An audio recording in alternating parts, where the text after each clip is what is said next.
जय मसीह की।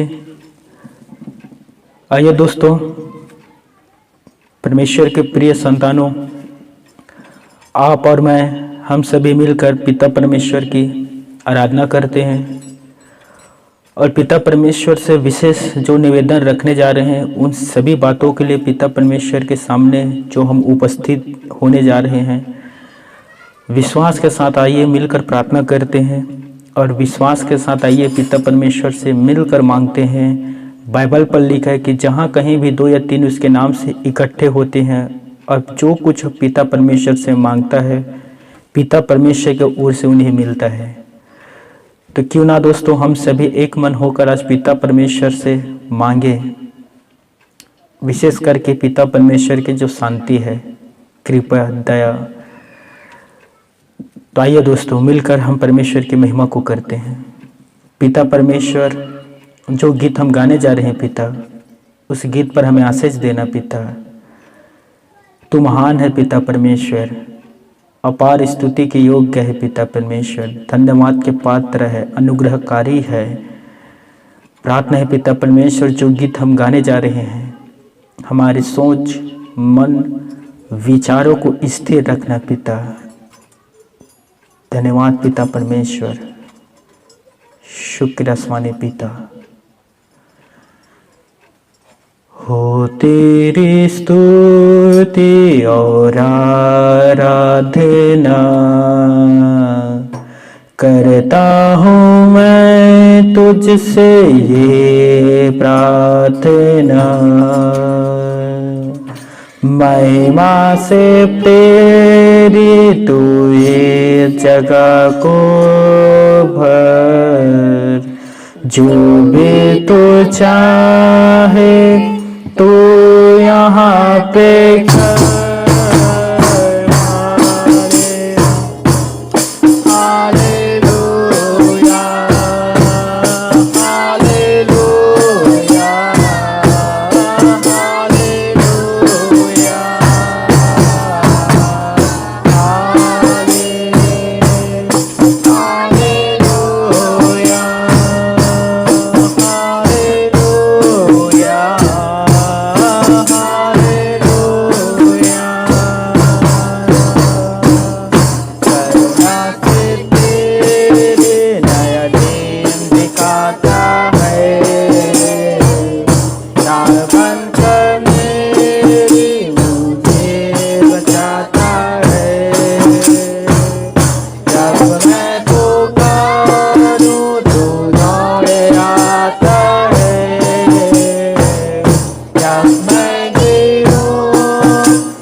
The Lord, thank you Jesus, hallelujah, hallelujah, hallelujah. आसमानी अब्बा पिता परमेश्वर, विशेष करके निवेदन है पिता परमेश्वर, प्रभु इस समय पिता परमेश्वर हर एक लोगों को तेरी जरूरत है पिता परमेश्वर। प्रभु तेरे प्रेम को भी इस पृथ्वी पर बरसा पिता परमेश्वर। तू राजाओं के राजा, प्रभुओं का प्रभु है, परम धन्य एकमात्र अधिपति है पिता परमेश्वर। हमारे प्यारे भाई बहन जो दर्द तकलीफ में है पिता परमेश्वर, उन पर करुणा कर पिता।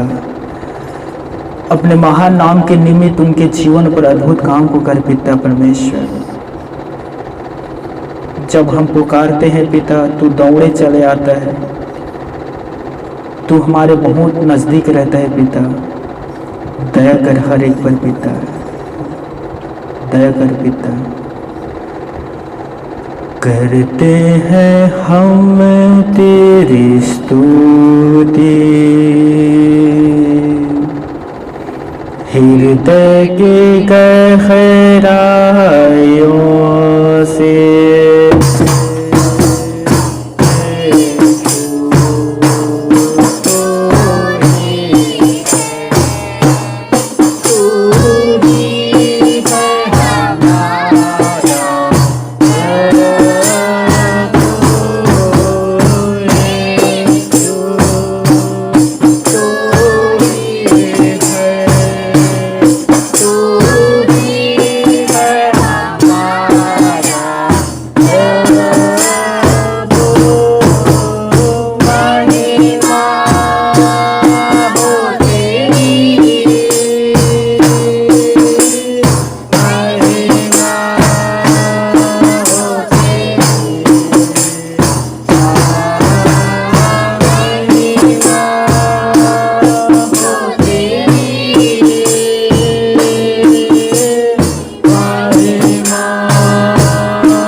Thank you Lord, praise the Lord.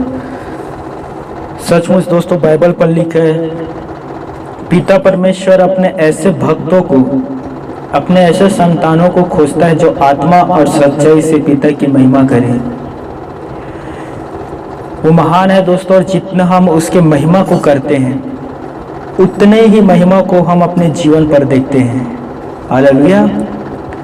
मेरे प्यारे भाइयों और मेरी प्यारी बहनों, परमेश्वर की महिमा करें, उसके गीत को गाएं, उसके इस महान उपकार को जो वो आपके जीवन पर कर रहा है स्मरण रखें, भूलिए नहीं, और स्मरण करके गीतों को गाएं।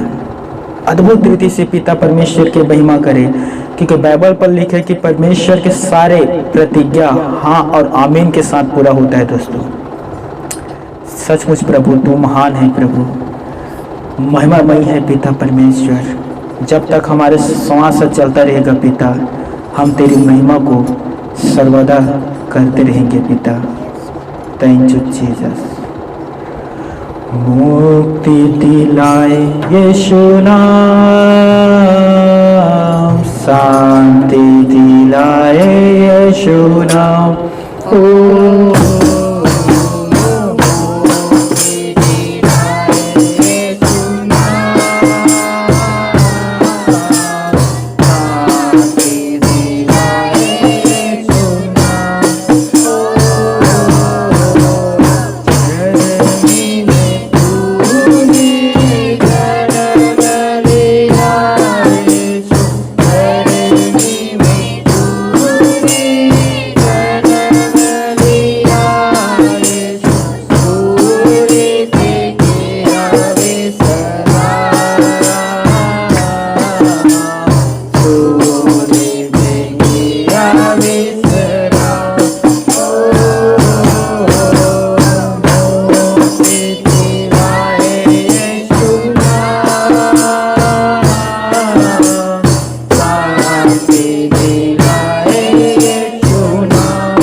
Thank you Lord. धन्यवाद पिता परमेश्वर, आपने वो नाम को दिया है जो सब नामों में श्रेष्ठ है, सर्वोच्चतम है।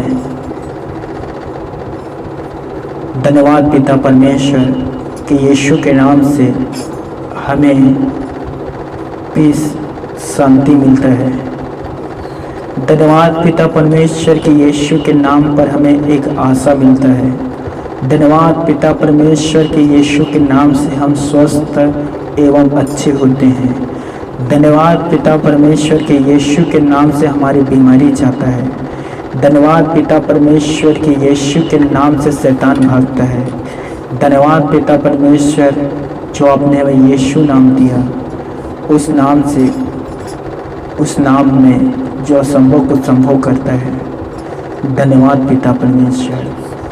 प्रभु यीशु, प्रार्थना करते हैं हम सभी मिलकर आपसे, प्रभु यीशु हम तेरे पंखों के नीचे स्थिर रहें। प्रभु यीशु सदा हमें अपने पंखों के नीचे स्थिर रखना। प्रभु यीशु हमेशा तू हमें संभालना। प्रभु यीशु हमसे जो भी भूल या चूक हो जाता है, जाने या अनजाने में, हमें माफ़ करना और फिर से हमें खड़ा करना। प्रभु धन्यवाद जो आपने हमारी प्रार्थना को सुना। धन्यवाद जो आपने आराधना में आशीष दिया। उसी प्रकार से प्रभु यीशु आगे के वचन पर भी हमें आशीष देना, आगे बढ़ने में सहायता करना। प्रभु धन्यवाद प्रार्थना को सुनने के लिए। सारा आदर महिमा सम्मान आपको ही देते हुए प्रभु यीशु, और आपकी भजन गाते हुए प्रभु यीशु, इस दुआ को पिता परमेश्वर प्रभु यीशु मसीह के नाम से मिलकर मांगते हैं। आमीन।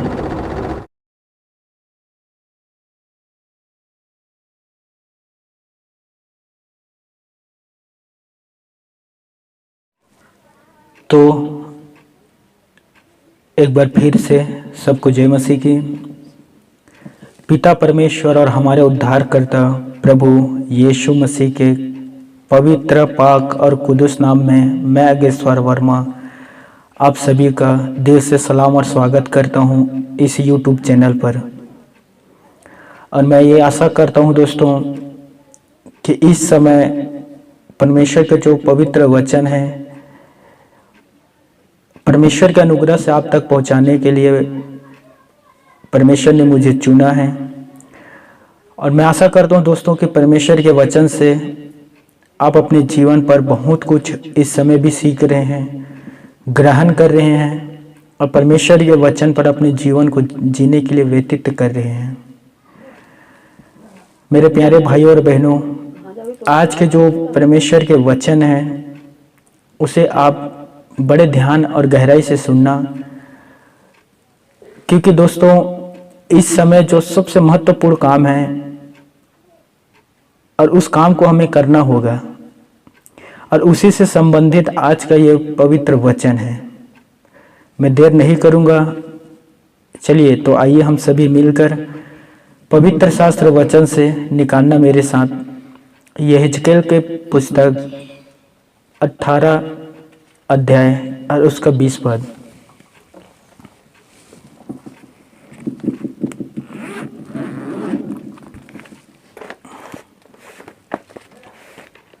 पुराने नियम पर है, यहेजकेल के पुस्तक 18 अध्याय और उसका 20 पद।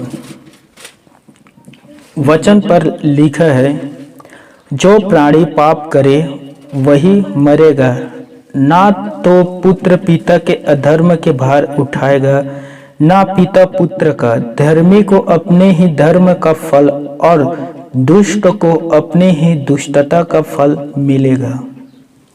पिता परमेश्वर अपने पढ़े गए पवित्र वचन पर हम सभी को आशीष दे। अपने आँख को बंद करना दोस्तों। हे आसमानी पिता परमेश्वर, स्वर्ग को बनाने वाले पृथ्वी की नींव डालने वाले और हम मनुष्यों के आत्मा के रचने वाले पिता परमेश्वर, आज के पवित्र वचन पर हम सभी को आशीष दे पिता। हमारे प्यारे भाई बहन जो वचन को सुनने के लिए बैठे हैं प्रभु, वो वचन को अंत तक सुनने पाए पिता परमेश्वर। और प्रार्थना है पिता परमेश्वर, आज के वचन से उनके जीवन पर बदलावट आने पाए, वो बदलने पाए प्रभु, उनके मन परिवर्तन होने पाए पिता। और जो सत्य के मार्ग में है पिता, वो और बढ़ने पाए प्रभु। और जो पाप में फंसे हैं, आज के वचन से छुटकारा पाने पाए पिता, उन्हें उस दलदल से निकालना पिता। वचन तेरा है, तू वचन है, लोग तेरे हैं, हर एक को छुड़ा ले पिता परमेश्वर। और विशेष प्रार्थना है पिता परमेश्वर, आज के जो वचन है पिता, 30 नहीं 60 नहीं परंतु 100% फल को लाए पिता। बोने वाले और सुनने वाले दोनों को आशीष दे पिता। इस दुआ को प्रभु यीशु मसीह के नाम से मांगता हूँ, आमीन। पिता परमेश्वर ने ये व्यवस्था दे दी थी और ये व्यवस्था पर ही लिखा है, जो प्राणी पाप करे, जो प्राणी, समझ रहे हो, हर एक में से यदि वो पाप करता है वही मर जाएगा, जो पाप करता है। और वचन पर लिखा है, ना तो पुत्र पिता के अधर्म के भाग उठा सकता है, भार उठा सकता है, और ना पुत्र पिता के। जो प्राणी पाप करेगा वही मरेगा। आपको पता है दोस्तों, पाप मृत्यु लाया। जिनके जीवन पर पाप है या वो पाप करता है, वे अपने जीवन पर मृत्यु को लाता है। और मनुष्य ने पाप किया, इसका फल स्वरूप उसका मरना अवश्य है। और वचन पर स्पष्ट रीति से लिख दिया गया है कि जो प्राणी पाप करता है वही पाप करता है, वही मरेगा। देखिए, पाप मृत्यु को उत्पन्न कर रहा है दोस्तों, छोटा बात नहीं है ये। अर्थात आपसे यदि पाप हो रहा है तो आपके जीवन पर मृत्यु आ गया है दोस्तों। और ये मृत्यु 1 या 2 या कुछ वर्षों के लिए नहीं है। बाइबल पर लिखा है कि अनंत जीवन की मृत्यु है, जहां से कभी भी कोई लोग बाहर नहीं आ सकते। एक बार उस कुंड पर लोग पहुंच गए हैं, उसके बाद वो ऊपर नहीं चढ़ सकता। स्वर्ग और नरक के बीच में बहुत अंतर है दोस्तों। इसलिए परमेश्वर ने व्यवस्था दी थी कि जो प्राणी पाप करता है वही मरेगा। दूसरे के भार को दूसरे मनुष्य नहीं उठाएगा। तो उदाहरण के हेतु, जैसे आप पाप करते हैं उसके भार आपको उठाना पड़ेगा, आपके पुत्र पाप करते हैं उसके भार उसे उठाना पड़ेगा, या कोई भी व्यक्ति पाप करता है उसे उसका भार उठाना पड़ेगा। ये व्यवस्था में दिया गया था। जैसे परमेश्वर ने आदम से कहा उत्पत्ति अध्याय 2 के 17 में, क्योंकि जिस दिन तू उसका फल खाएगा उसी दिन निश्चित रूप से मर जाएगा। देखिए, परमेश्वर पिता ने आदम के लिए भी एक आज्ञा व्यवस्था दिया था। आप सभी को पता है कि पिता परमेश्वर आदम को बहुत चाहता था। आदम के लिए एक वाटिका, सुंदर वाटिका बना दिया गया था, जहां मन चाहा देखने में मन भावनी, इतना सुंदर सुंदर फल पर, पेड़ पर वृक्ष था कि आदम उसे खाकर अपना जीवन जिए। बस एक ही आज्ञा था कि वो उस भले बुरे के फल को तोड़कर ना खाए। और ये बात आदम को भी पता था कि जिस दिन उस फल को मैं खाया उसी दिन मेरे जीवन पर पाप आया, और जिस दिन मेरे जीवन पर पाप आया उस दिन मृत्यु भी आया। पिता परमेश्वर ने पहले मनुष्य जो आदम था इसलिए नहीं बनाया था कि आदम दुख उठाए और मर जाए। पिता परमेश्वर ने आदम की सृष्टि किया था, परंतु मरने के लिए नहीं किया था दोस्तों। बातों को समझना, यदि आदम पाप नहीं करता तो लोगों के जीवन पर मृत्यु नहीं आता। आदम और हव्वा ने परमेश्वर के आज्ञा को ठुकरा दिया, उसके व्यवस्था को व्यवस्था का उल्लंघन कर दिया और उस फल को खाया जिसे परमेश्वर ने मना किया था। और देखिए, दो चीज उनके जीवन पर आ गया। पहला, उन्होंने आज्ञा को तोड़ा और पापी ठहराए, पापी ठहर चुके। दूसरा, उनके जीवन पर मृत्यु आया। बाइबल पर लिखा है कि आदम 930 साल जीवित रहा, फिर वो सो गया पृथ्वी पर। और उसी प्रकार से हव्वा और उसी प्रकार से कैन भी। हालेलुया, मेरे बातों को समझिए दोस्तों। अर्थात आज भी यदि आप मसीह में आने के बाद या मसीह में आने से पहले आप पाप कर रहे हैं या मसीह में आने के बाद आप पाप कर रहे हैं, तो याद रखना वो पाप एक दिन मृत्यु भी लाएगा। आदम के पाप के कारण सभी मनुष्य पापी हो गए और पाप मनुष्य को स्वर्ग से बाहर कर देता है। एक पापी व्यक्ति स्वर्ग पर प्रवेश नहीं कर सकता। स्वर्ग एक पवित्र स्थान है, परम पवित्र स्थान है दोस्तों। वहां पिता रहता है, पुत्र रहता है, पवित्र आत्मा रहता है, वो सारे संतों रहते हैं, धर्मी लोग रहते हैं। परंतु बाइबल पर किसी भी पद अध्याय पर आपको ये नहीं मिलेगा कि स्वर्ग पर अधर्मी और पापी लोग रहते हैं। आप पूरे बाइबल पढ़कर देख लीजिए, स्वर्ग पर धर्मी और परमेश्वर के लोग ही रहते हैं। अपवित्र व्यक्ति के लिए स्वर्ग में कोई जगह नहीं है। कोई भी बुराई करने वाला वहां प्रवेश नहीं कर सकता। एक प्रश्न मैं आपके सामने रखने जा रहा हूं, मुझे बताना, स्वर्ग में पहुंचने का मूल सिद्धांत क्या है? स्वर्ग में पहुंचने का मूल सिद्धांत क्या है?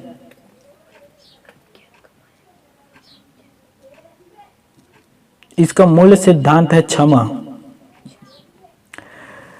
यदि परमेश्वर हमारे पापों को क्षमा कर देता है, हमारे पापों को वो भूल जाता है, या कह सकते हमारे पापों को पिता परमेश्वर मिटा देता है और हमें क्षमा प्राप्त हुआ, तो हमें स्वर्ग में प्रवेश करने से कोई नहीं रोक सकेगा, कोई नहीं रोक सकता दोस्तों।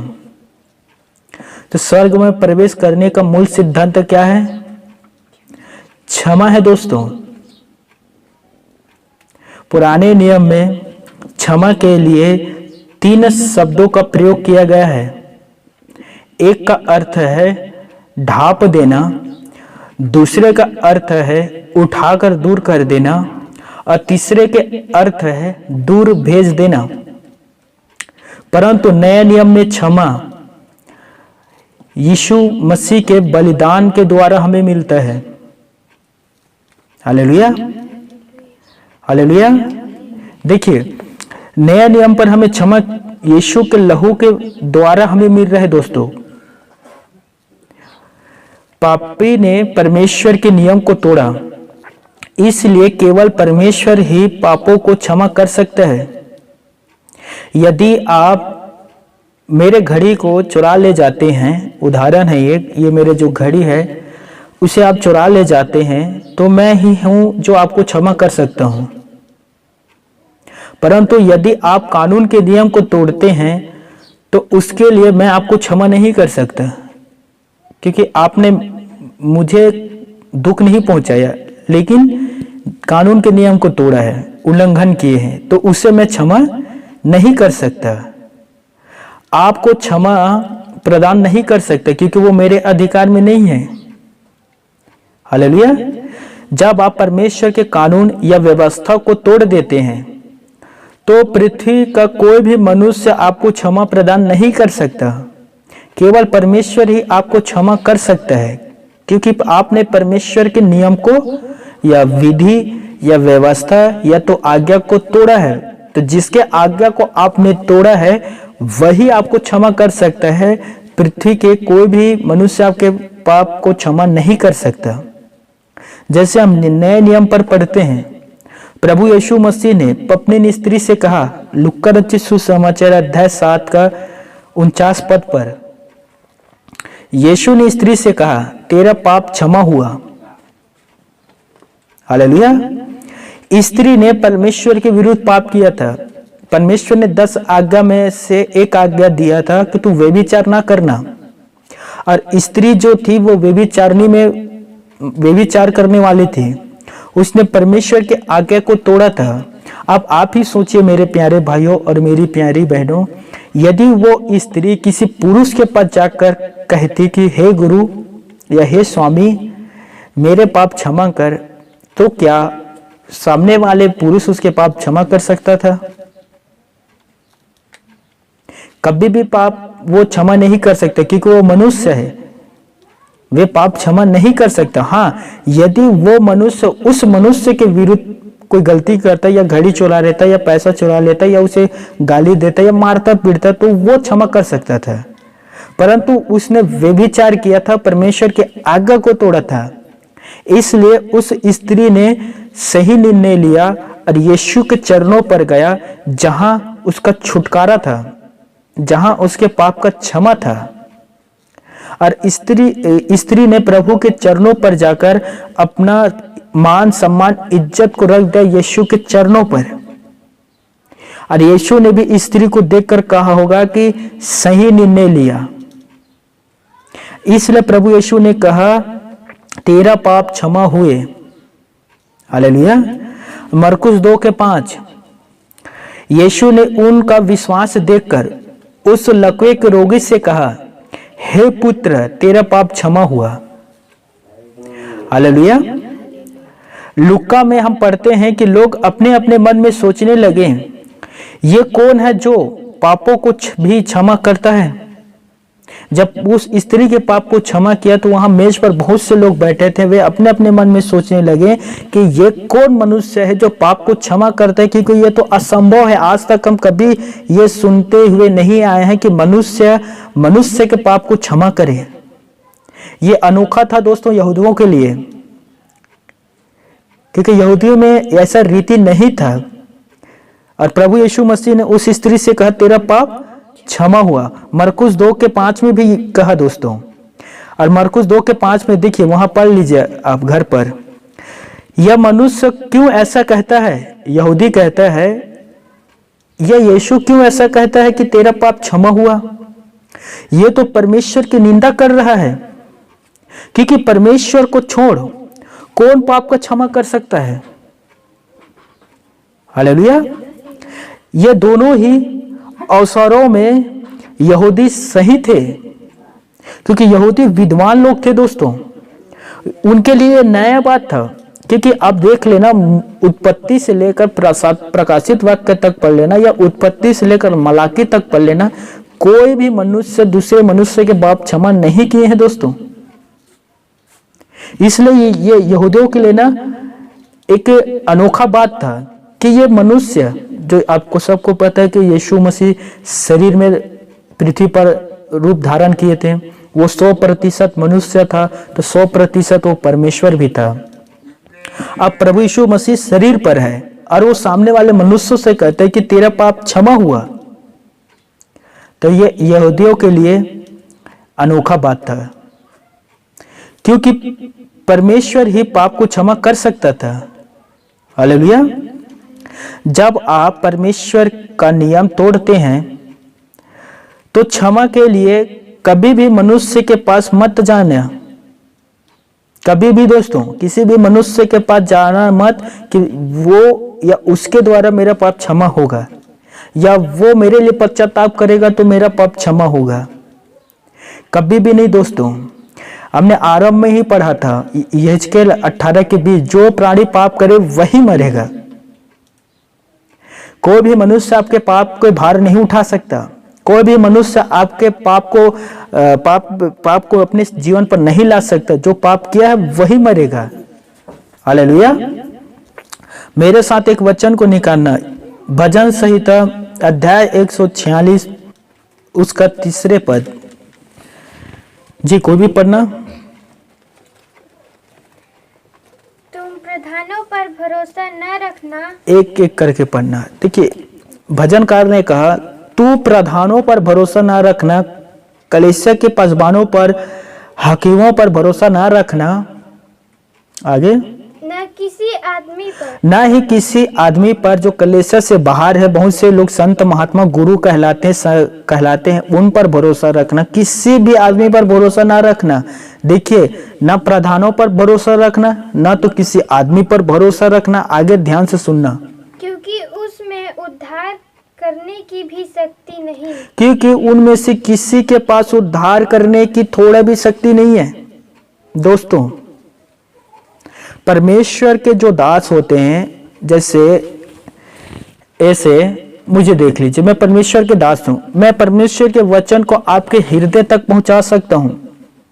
आगे के काम परमेश्वर का है। दोस्तों, मैं आपके लिए प्रार्थना कर सकता हूं कि पिता परमेश्वर, हमारे भाई है या मेरी बहन है, इसने पाप किया है, कृपा करके उसे वो आत्मा उंडेल दे जो पाप के लिए उसे कायल करे, पाप के लिए वो पश्चाताप कर सके, वे सही रीति से अपने पाप को आपके सामने रख सके। ये हम दुआ कर सकते हैं, लेकिन ये दुआ कभी नहीं कर सकते दोस्तों, या ये नहीं कह सकते सामने वाले से कि तेरा पाप क्षमा हुआ, जा तेरा पाप क्षमा हो चुका, क्योंकि वो अधिकार हमारे पास नहीं है। वो अधिकार पृथ्वी के किसी मनुष्य के पास नहीं है। वे अधिकार एक के पास है, वो है प्रभु यीशु मसीह के पास।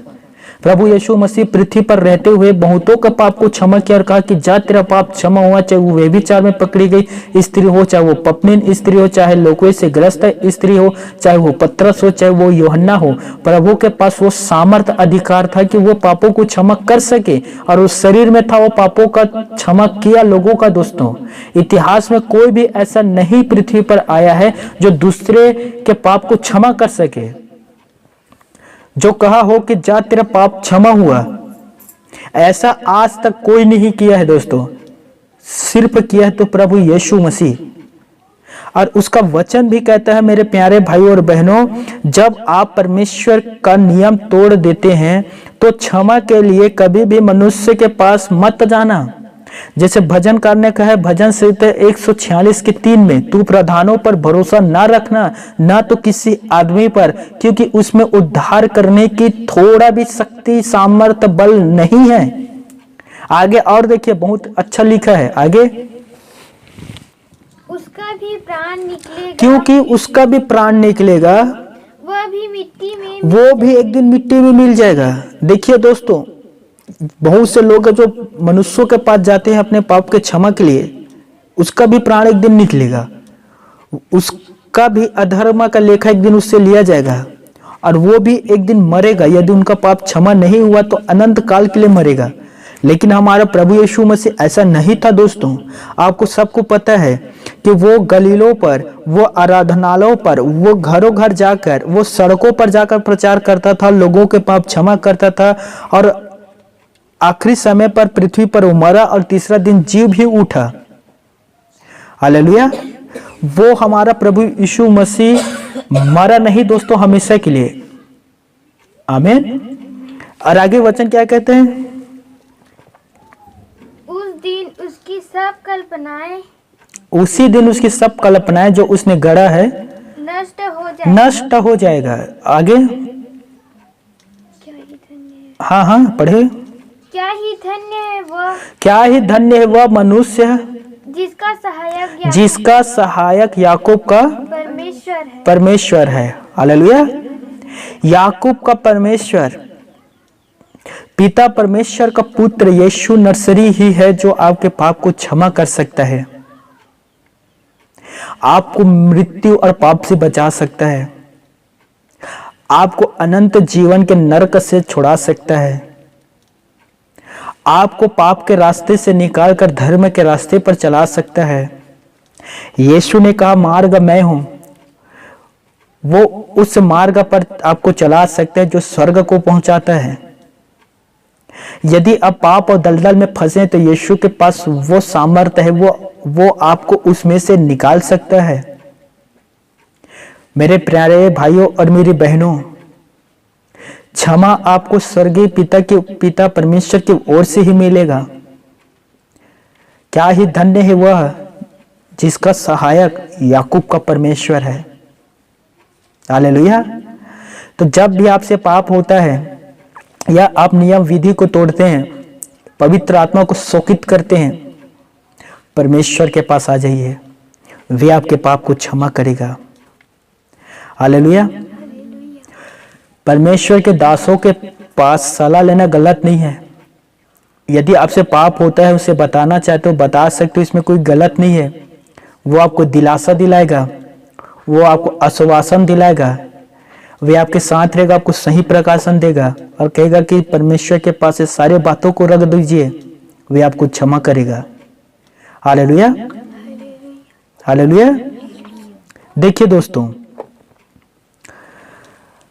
मनुष्य के पास इसीलिए मत जाना, सीधा परमेश्वर के पास जाइए जिसके विरुद्ध पाप किए गए हैं या जिसके विरुद्ध पाप किए हैं, सीधे उसी के पास जाइए। यूहन्ना रचित सुसमाचार अध्याय 1 का माफ करना, पहला यूहन्ना की पत्री अध्याय 1 के 9 पद पर लिखा है, यदि हम अपने पापों को मान लें तो वो हमारे सारे पापों को शुद्ध करने में विश्वास योग्य और धर्मी हैं। यदि हम अपने पापों को मान लेते हैं पिता परमेश्वर के पास जाकर कि पिता परमेश्वर पृथ्वी पर हमसे गलती हुआ, पिता परमेश्वर पृथ्वी पर हमने पाप किया, यह पाप जानबूझकर किया, परंतु पिता परमेश्वर मैं उस पाप को मानता हूं जिसे मैंने किया, जिसे आपने देखा, आप जानते हैं, पिता परमेश्वर मेरे उस पाप को क्षमा कर दे। तो पिता परमेश्वर आपको क्षमा करेगा दोस्तों, क्योंकि आपने पिता परमेश्वर के विरुद्ध पाप किया था और वही है जो आपके पाप क्षमा कर सकता है। परमेश्वर ने व्यवस्था आज्ञा का देने वाला है। परमेश्वर ने व्यवस्था भी दिया और उसने आज्ञा को भी दिया। 613 व्यवस्था है और आज्ञा तो बहुत सारे हैं। ये दोनों को देने वाला कौन है दोस्तों? पिता परमेश्वर। और वही हमें पापों से भी क्षमा कर सकते हैं। जिसने व्यवस्था और आज्ञा को दिया वही तो है जो हमारे पापों को क्षमा करेगा। आमीन। यीशु परमेश्वर और परमेश्वर का पुत्र दोनों ही है, इसलिए उसे पाप क्षमा करने के लिए नियुक्त किया गया है। यीशु को नियुक्त किया ही गया है दोस्तों कि लोगों के पापों को क्षमा करे। और जैसे वो पृथ्वी पर जब वो था लोगों के पापों को क्षमा किया, वे आज भी हमारे बीच उपस्थित होता है। और जो सच्चे हृदय से पिता परमेश्वर के सामने रोता है और प्रभु यीशु से कहता है कि यीशु मेरे भी पाप को क्षमा कर दे, जैसे तूने पत्नी स्त्री के पाप को क्षमा किया था, तो यीशु मसीह उसके पाप को क्षमा करता है। तुरंत उसके अंदर एक खालीपन लगने लगता है, एक शांति आता है, एक ऐसा लगता है कि एक बोझ मेरे शरीर से दूर चले गया, क्योंकि यीशु मसीह वहां उपस्थित रहता है जहां प्रभु यीशु मसीह को लोग पुकारते हैं। वो सर्वव्यापी है दोस्तों। जहां भी यीशु के नाम लिया जाता है या यीशु के नाम से प्रार्थना होता है या यीशु के नाम से आराधना होता है, प्रभु वहां आता है। वह अदृश्य हम उसे अपने आंखों से देख नहीं सकते, लेकिन महसूस कर सकते हैं। जब आपके जीवन से पाप दूर होता है तो आपको पता चलता है कि एक बोझ मेरे शरीर से चला गया। तो समझना मेरे प्यारे भाई और बहनों कि यीशु ने आपकी प्रार्थना को उत्तर दिया है। हालेलुया। मेरे साथ निकालना प्रेरितों के काम अध्याय 5 और उसका 31 पद। जी कोई भी पढ़ना इसे। प्रेरितों के काम 5वें अध्याय 31वें पद।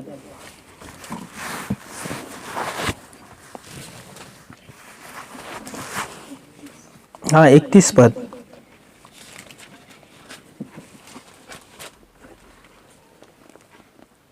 किसी को परमेश्वर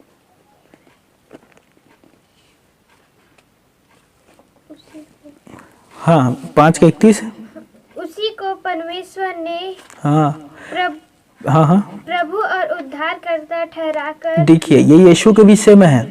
उसी को परमेश्वर ने प्रभु और उद्धारकर्ता ठहराकर अपने दाहिने हाथ पर ऊंचा कर दिया। अपने दाहिने हाथ पर सर्वोच्च कर दिया कि वह इजरायलियों को मन फिराव की शक्ति, ताकि वो इजरायलियों को जो परमेश्वर के पुत्र है मन फिराव का शक्ति और पापों की क्षमा प्रदान करे।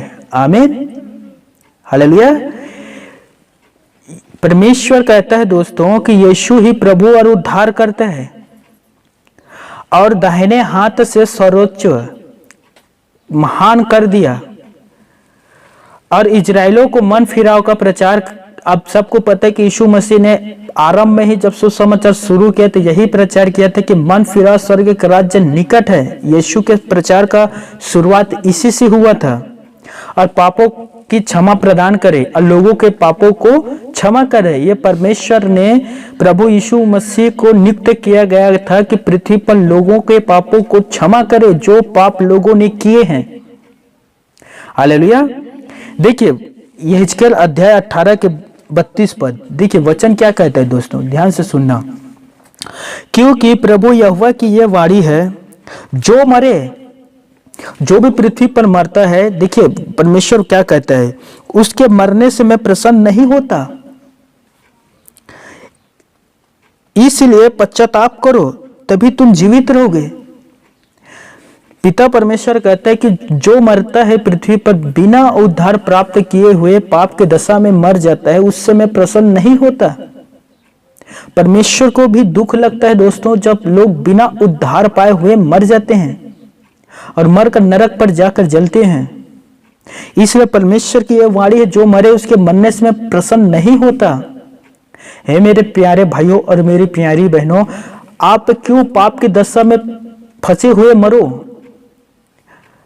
इससे परमेश्वर भी को दुखी शोक होता है, दुख लगता है। परमेश्वर ने एक ठहरा दी है व्यवस्था, माफ करना आज्ञा, क्या कहता है देखिए, इसीलिए पश्चाताप करो, माफी मांगो, परमेश्वर से क्षमा मांगो, तो ही तुम जीवित रहोगे, तो ही तुम जीवित रहोगे अनंत काल के लिए। यदि आप पश्चाताप नहीं करते अपने पापों, जो आपने पाप किए हैं, या उससे माफी नहीं मांगते, तो आप मरोगे दोस्तों। हालेलुया। यीशु ने हमारे दर्द को उठा लिया दोस्तों। देखिए पिता परमेश्वर ने यीशु को प्रभु उद्धारकर्ता ठहराया। पिता परमेश्वर ने ही यीशु मसीह को पृथ्वी पर भेजा। पिता परमेश्वर के आज्ञा के अनुसार ही प्रभु यीशु मसीह पृथ्वी पर पाप क्षमा करता है, आज भी करता है, इसमें कोई शक नहीं है दोस्तों। इसलिए ही प्रभु यीशु मसीह ने वो सारे दर्द वो दंड जो पाप हमने किए थे हमें मिलना चाहिए था। जैसे व्यवस्था पर लिखा था कि जो प्राणी पाप करे वही मरेगा, तो हमने पाप किया तो दंड किसे मिलना चाहिए था? हमें मिलना चाहिए था, क्योंकि हमने पाप किया तो हमें दंड मिलना चाहिए थे। हमारे हाथ से पाप हुआ तो हमें दंड मिलना चाहिए था, पैर से पाप हुआ, आंख से पाप हुआ, सोच से पाप हुआ तो वो हमें मिलना चाहिए था। लेकिन बाइबल पर लिखा है कि यीशु ने हमारे दर्द को सहा, जो दंड हमें मिलना चाहिए था उसे यीशु को मिला। और आपको पता है ये देने वाला कौन था? किसने इसे नियुक्त किया था दोस्तों? पिता परमेश्वर ने। यशायाह अध्याय 53 के 6, यहोवा ने हम सभी के अधर्म के भार उसी पर लाद दिया। किस पर? प्रभु यीशु मसीह पर। वो सताया गया तो भी सहता रहा, अपना मुंह नहीं खोला। आपको पता है कि यीशु मसीह कितने अधिक उसे सताया गया, उसे कितने कोड़े मारे गए, उस पर थूके गए, उस पर घूसा मारे गए, पूरे रात उसे कूटा गया, 39 कोड़े मारे गए, हाथ पैर पर कील ठोक दिए गए, सिर पर कांटों का मुकुट रख कर ठोक दिए गए, क्रूस पर चढ़ा दिए गए। इतना दर्द सहा, वो दर्द हमें सहना था क्योंकि हमने पाप किया था, हमने परमेश्वर की आज्ञा और व्यवस्था का उल्लंघन किया था, तोड़ दिया था दोस्तों, तो दंड हमें मिलना चाहिए था। लेकिन परमेश्वर के वचन पर लिखा है, यूहन्ना रचित सुसमाचार अध्याय 3 के 16, पिता परमेश्वर ने जगत से ऐसा प्रेम किया कि अपना इकलौता पुत्र दे दिया, ताकि जो कोई भी यीशु मसीह पर विश्वास करे वो नष्ट ना हो परंतु अनंत जीवन पाए। पिता ने हमसे प्रेम किया दोस्तों, इसलिए उसने अपने पुत्र प्रभु यीशु मसीह को दे दिया। इसीलिए मेरे प्यारे भाइयों और बहनों, आपको हमेशा यीशु के धन्यवाद करना चाहिए, क्योंकि व्यवस्था के अनुसार हम कब के मर मिट गए होते हैं, हमारा अस्तित्व इस पृथ्वी से मिट गया होता। लेकिन प्रभु यीशु मसीह ने हमारे दुख दर्द को उठा लिया। जो 39 कोड़े हमारी पीठ पर पड़ना चाहिए था, प्रभु ने अपने पीठ पर ले लिया। जो हमारे सोच मन पाप किया था, हमारे सिर के मुकुट पर, हमारे सिर के ऊपर कांटों को ताज रखना चाहिए था, लेकिन यीशु ने उठा लिया। हमारे इन हाथों और पैर पर खीला ठोकना चाहिए था क्योंकि हमने पाप किया था, लेकिन यीशु ने उसे उठा लिया। और ये हुआ परमेश्वर पिता के प्रेम के कारण। उसने अपने पुत्र को बलिदान कर दिया कि हमें वो दर्द सहना ना पड़े। बाइबल पर लिखा है कि यीशु ने सारे पापों को अपने देह पर लेकर क्रूस पर चढ़ गया। दोस्तों, उसमें से आपके भी पाप था। मेरे प्यारे भाइयों और मेरी बहनों, आपसे निवेदन करता हूं, यदि आपसे अभी भी कुछ गलती हो रहा है से आप माफी मांगे। वे आपसे प्यार किया है। दोस्तों, सोचिए, उसने आपके लिए अपने जान को दे दिया कि आपको मरना ना पड़े। आपको अनंत जीवन दिया प्रभु यीशु मसीह ने। उसने कहा, द्वार मैं हूं। वो द्वार है दोस्तों, जहां से हम स्वर्ग पर प्रवेश करते हैं। यीशु ने कहा, अच्छा चरवा मैं हूं। वो हमारा अच्छा चरवा है। दोस्तों, मेरे प्यारे भाइयों और मेरी बहनों, देर ना करें। बाइबल पर लिखा है कि अवसर को बहुमूल्य समझे। आज आपके पास समय अवसर है। यदि स्वर्ग में पहुंचना चाहते हो तो क्षमा मांगे, और वो ये क्षमा ही है जो आपको स्वर्ग में पहुंचाएगा, और यीशु के अनुग्रह से ये होगा। दोस्तों, आज भी वो पिता परमेश्वर के सिंहासन पर बैठकर आपके लिए प्रार्थना कर रहे हैं। वे आज भी अपने कान को आपके दुहाई को लगाए हैं। उनका आंख का जो दृष्टि आपके ऊपर लगा हुआ है कि कब ये मुझसे माफी मांगे और मैं कब इसे क्षमा करूं।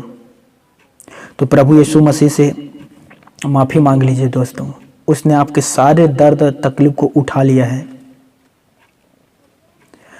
और आने वाले शुक्रवार को हम सभी इसी का आगे का भाग को देखेंगे। दोस्तों, और बहुत और गहराई से है इसके आगे वाले जो भाग है। समय के कारण वर्ष इसे मैं यही रोक रहा हूं, परंतु आगे हम बहुत कुछ है जिसे देखेंगे।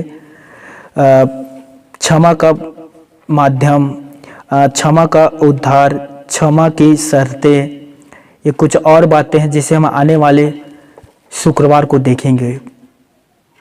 तब तक आप प्रभु यीशु मसीह से माफी मांग लीजिए। हालेलुया। मैं आपके लिए प्रार्थना करने जा रहा हूं। अपने आंख को बंद कर लीजिए। हालेलुया। जीसस, यीशु मसीहा, प्रभु यीशु, धन्यवाद प्रभु। Thank you Lord. आपने हमारे पापों को उठाया। आपने हमारे लिए उतना अधिक दर्द को सहा। धन्यवाद आपके प्रेम के लिए यीशु, उस बलिदान के लिए जो आपने मेरे लिए किया, उस कोड़े के लिए जो आपने मेरे लिए खाया, उस भयानक दर्द के लिए जो आपने मेरे लिए सहा, उस लहू के लिए जो क्रूस पर आपने हम सभी के लिए बहाया। यीशु, तेरा प्रेम अनोखा है क्योंकि तू महान है। प्रभु यीशु, इन प्यारे भाई बहनों के लिए प्रार्थना करता हूँ, यदि इनमें से कोई भी बीमार और पाप में डूबे हुए हैं, फंसे हुए हैं शैतान के जाल में, उन्हें छुड़ा ले प्रभु। मेरे प्यारे भाइयों और मेरी प्यारी बहनों, यदि आपसे कुछ पाप हुआ है उसे यीशु के सामने रख दीजिए। बाइबल पर लिखा है कि वो परमेश्वर के दाहिने ओर बैठकर आपके लिए दुआ कर रहा है। पिता परमेश्वर से वो दुआ कर रही है यीशु मसीह कि इस वर्ष मेरे संतान मन को फिराएगा, वे मेरे प्रचारकों के बातों पर विश्वास करेगा, वे पवित्र शास्त्र के वचन पर विश्वास करेगा और मन को फिराएगा। वे आपकी राह देख रहा है। मेरे प्यारे भाइयों बहनों, माफी मांग लीजिए। क्षमा आपको नीचे नहीं परंतु ऊपर उठाएगा। क्षमा आपको आत्मिक उन्नति पर उड़ाएगा। क्षमा ही है दोस्तों जो हमें परमेश्वर से जोड़ेगा। पश्चाताप करने में, क्षमा मांगने में संकोच ना करें। जो भी आपसे गलती पाप हुआ है पिता परमेश्वर के सामने रख दीजिए, क्योंकि हम परमेश्वर की दृष्टि में नंगे ही हैं। कुछ ढापा नहीं गया है जो जाना ना जाए, बाइबल पर लिखा है। कुछ भी को आप ढाप नहीं सकते, छुपा नहीं सकते। वे मनुष्यों के कामों पर दृष्टि लगाए रहते हैं, वे मनुष्यों को निहारता है। पिता परमेश्वर माफी दे दे पिता परमेश्वर, जो बीते दिनों हमसे गलती हुआ है पिता। सॉरी पिता परमेश्वर। और प्रार्थना है प्रभु यीशु मसीह, तू हमारे साथ रहे, अपने वचन पर चलने के लिए हमें शक्ति दे, और सदा हमारे जीवन पर तू रहना। प्रभु यीशु, विश्वास से मैं प्रार्थना कर रहा हूँ, इन प्यारे भाई बहन ने जो आज के वचन को बड़े गहराई से सुना है प्रभु, और जो सच्ची रीति से प्रार्थना किया है अपने पापों के क्षमा के लिए, आपसे माफी मांग रहे पिता, उन्हें क्षमा कर दे। जैसे तूने पत्नी स्त्री को क्षमा किया, कहा तेरा पाप क्षमा हुआ। लकवे के रोगी को तूने कहा तेरा पाप क्षमा हुआ। जो सच्चे हृदय से प्रार्थना कर रहे उनसे भी कह कि तेरा पाप क्षमा हुआ। धन्यवाद आसमानी पिता, आपने हमारे प्रार्थनाओं को सुना। धन्यवाद यीशु नर्सरी, आपने इन लोगों को प्रार्थना करने के लिए कायल किया, संबोधित किया कि अपने पापों को रख सके। धन्यवाद पिता। पिता परमेश्वर, इन बीमार भाई बहनों के लिए भी दुआ करता हूँ। जो बीमार है प्रभु, उसे चंगाई दे पिता परमेश्वर। जो कोविड-19 से ग्रस्त है, उसे भी चंगाई दे पिता। जिसे ऑक्सीजन लेने में तकलीफ हो रहा है पिता परमेश्वर, उसे अपने ओर से ऑक्सीजन श्वास दे पिता परमेश्वर। जो तड़प रहा है, दर्द में पिता परमेश्वर, उस पर दया कर पिता परमेश्वर। उसके दर्द को दूर कर पिता परमेश्वर। हर एक पर दया कर पिता परमेश्वर। अब दुआ है प्रभु, तेरे क्रोध नहीं परंतु स्वर्ग से प्रेम पृथ्वी पर बरसे पिता परमेश्वर।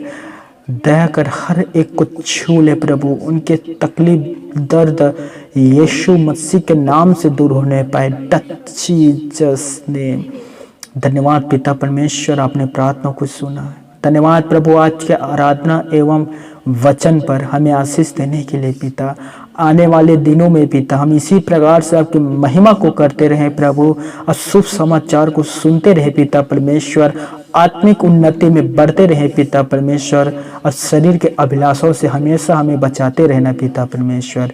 धन्यवाद हम सभी के प्रार्थना को सुनने के लिए पिता परमेश्वर। सारा आदर महिमा गौरव सम्मान अधिकार सब कुछ आपको ही देते हुए आसमानी पिता परमेश्वर। धन्यवाद के साथ इस दुआ को मिलकर हम सभी प्रभु यीशु नर्सरी के सामर्थ्य नाम से मांगते हैं, आमीन। God bless you all. प्रभु यीशु मसीह आप सभी को सलामत रखे।